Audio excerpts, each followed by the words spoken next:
Hello and welcome. This is Vince of vinceprep.com talking about not a very happy subject, waitlists, wait pools, whatever. Different schools have different words. You've been told to wait. So what do you do now? What do you do when a school tells you, we like you, but we're not going to admit you yet? And that's a very contradictory message. I have empathy for you because I've been there. When I applied for undergraduate, I was told that by the school that I thought was my dream school. I applied early decision, and that school told me, we're going to wait. So I've been there. I know what that feels like, to basically feel like there's nothing you can do. You know, your fate is on the line. You've been working hard all your life. You've been working hard on this application. You think you did the very best. The school liked you enough to interview you. Nothing went wrong in the interview. Nothing is wrong in your application, but they're waiting for more information. They're not waiting for more information from you. They're waiting for more information from everybody else.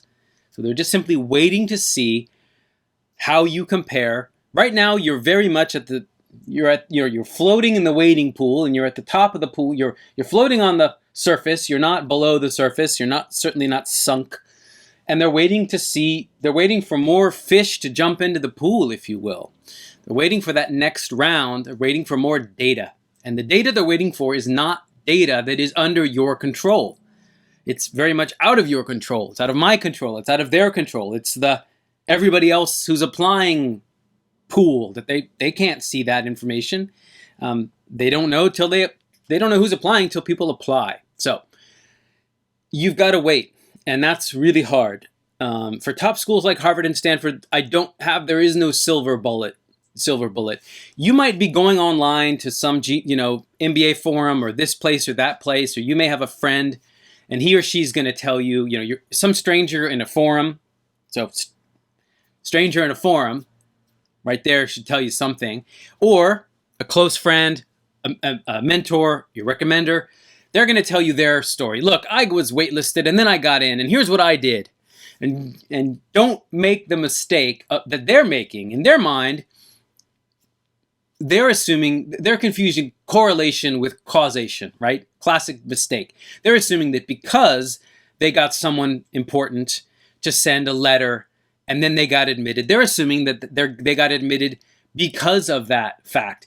In reality, they may have been admitted in spite of that fact.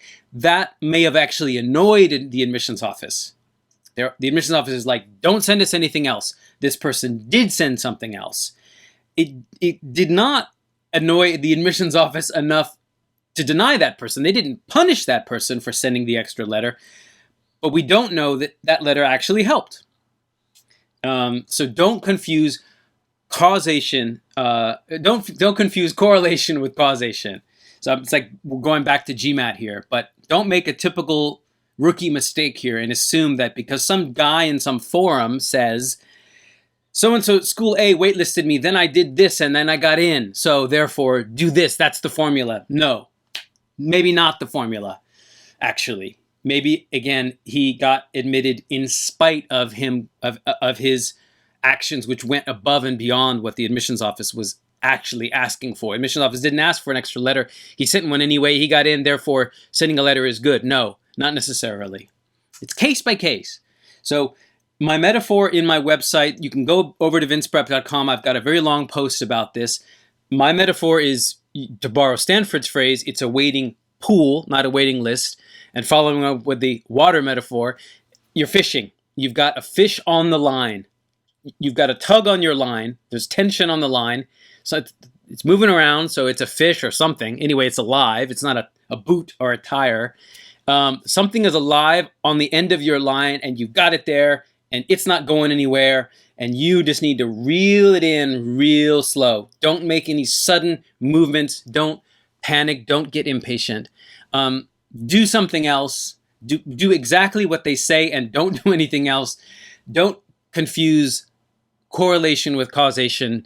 And I don't know, I guess stop listening to me. I'm going to make this video end right now. All I want to say is I empathize with you. I've been there. I didn't get into what I thought was my dream school. I got into other schools and that school in the end. I chose a different school than the school that I thought was my dream school when I applied, and I'm grateful. You might be grateful too, but right now you're not grateful. You're nervous. Please don't be nervous. Be patient, be persistent, do what you can, don't do too much, don't hurt yourself, and I don't know, focus on all the blessings and wonderful things you have in your life. If you've been admitted to some other school, count yourself grateful. Talk to your friends and family. Thank everyone who's helped you apply up to now. Show gratitude. Be cool. Be positive. Have faith. Thanks for watching. As always, subscribe to my channel if you want to know when I've made a new video. I make these videos every chance I get. I love sharing information with you, and I appreciate you watching and you subscribing. That's it for now. Best of luck with your applications. Take care, and happy holidays.